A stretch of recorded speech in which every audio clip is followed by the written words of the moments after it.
Good morning students. Kumar Rajeev sir YouTube channel में आप सभी का स्वागत है। आज आप लोग के लिए लेकर आए हैं सामान्य नेत्र 25 सेंटीमीटर से निकट रखी वस्तुओं को सुस्पष्ट क्यों नहीं देख पाते। ठीक है, देखिए सामान्य नेत्र जो है अगर 25 सेंटीमीटर के अंदर हम किसी वस्तु को रखेंगे तो वह उसको स्पष्ट रूप से नहीं देख पाता है। इसी के विषय में हम लोग चर्चा करेंगे।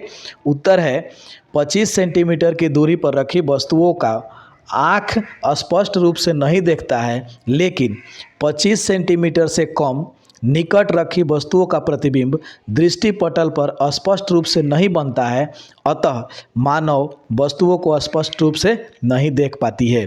ठीक है, यानी कहने का मतलब ये है कि अगर 25 सेंटीमीटर से नज़दीक किसी वस्तु को रखेंगे तो उसका प्रतिबिंब जो है हमारे दृष्टिपटल पर स्पष्ट रूप से नहीं बनता है, जिसके कारण हम उस वस्तु को नहीं देख पाते हैं।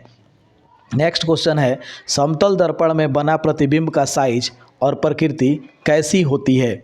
उत्तर है समतल दर्पण या प्लेन मिरर द्वारा बना प्रतिबिंब। ठीक है, एक नंबर में है बिंब या ऑब्जेक्ट के समान प्रतिबिंब का साइज होता है। बिंब का मतलब क्या, जैसा वस्तु है उसी के बराबर प्रतिबिंब बनेगा। ठीक है, दूसरा पॉइंट है प्रतिबिंब जो है दर्पण के उतना ही पीछे बनता है जितनी दूरी पर वस्तु को समतल दर्पण के सामने रखा जाता है या होती है। तीसरा है यह प्रतिबिंब जो है काल्पनिक यानी वर्चुअल प्रतिबिंब बनता है। काल्पनिक का मतलब क्या होगा, काल्पनिक होगा तो सीधा होगा।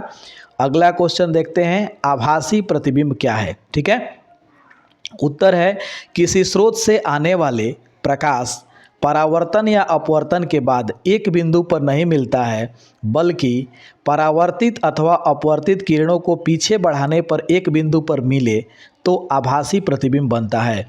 यह प्रतिबिंब हमेशा सीधा और पर्दे पर लेना असंभव होता है।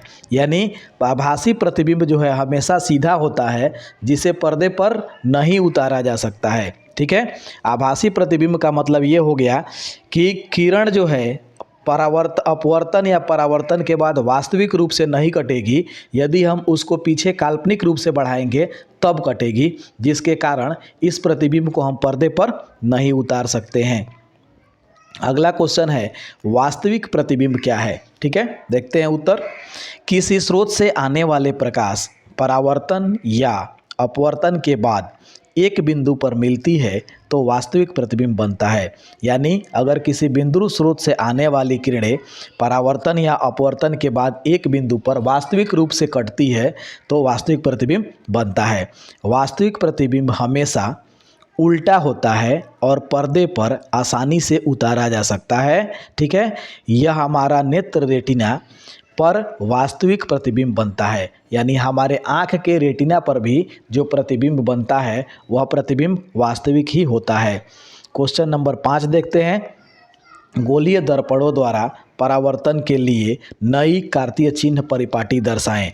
उत्तर है एक नंबर में है बिंब सदैव दर्पण के बाईं ओर रखा जाता है। इसका अर्थ है कि दर्पण पर बिंब से प्रकाश बाईं ओर से आपतित होता है। इसका मतलब ये हुआ कि किसी भी वस्तु को रखेंगे तो हमेशा दर्पण के बाईं ओर रखेंगे। कहाँ रखेंगे, बाईं ओर। दूसरा है मुख्य अक्ष के समानांतर सभी दूरियां दर्पण के ध्रुव से नापी जाती है। यानी मुख्य अक्ष के समानांतर जो है कोई भी दूरी नापनी है तो हम कहाँ से नापेंगे, दर्पण के ध्रुव से। तीसरा है मूल बिंदु के दाईं ओर +x अक्ष के अनुदिश मापी गई सभी दूरियां धनात्मक मानी जाती है। यानी मूल बिंदु के दाईं ओर जो भी दूरी हम नापेंगे x अक्ष पर वह क्या होगी, धनात्मक होगी, और मूल बिंदु के बाईं ओर जो भी दूरी अगर x अक्ष के अनुदिश लेंगे तो वह क्या होगी, ऋणात्मक होगी। आज के सेशन में इतना ही, बाकी नेक्स्ट सेशन में देखते हैं। Okay, thank you.